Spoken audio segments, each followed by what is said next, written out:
delighted that he is here for medical reasons and is flanked by the lawyers who...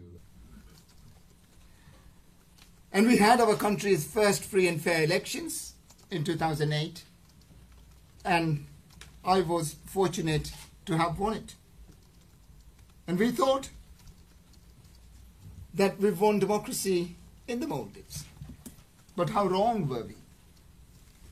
It's easy to topple a dictator, but not so easy to uproot a dictatorship.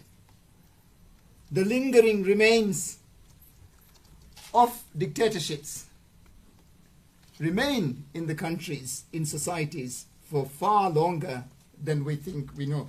I'm sure others have more to say, and we will be available for... But we must keep the hope alive. We cannot give in. We must continue with the fight.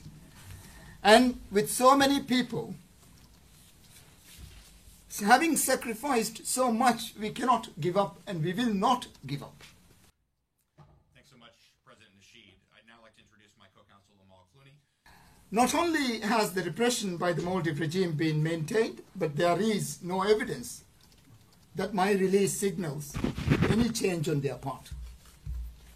Numerous political prisoners remain in jail, while 1,700 others are facing charges for their peaceful political activity.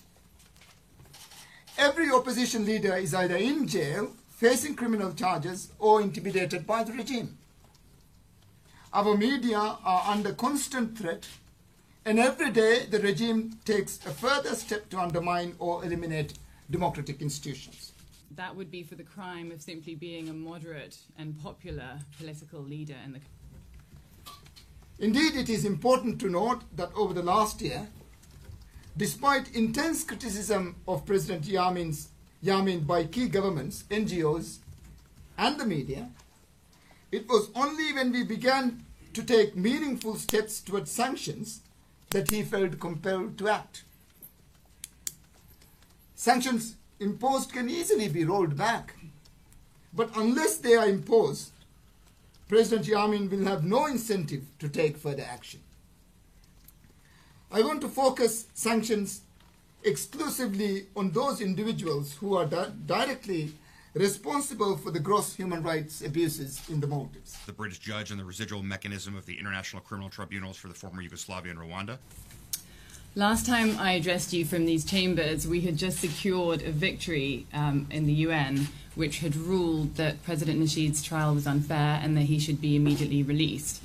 What happened very shortly after that is that it became clear the government had no intention of complying with that ruling, and that it was intent on flouting its international commitments and instead just hiring a series of expensive PR agencies to try and paper over its abuses.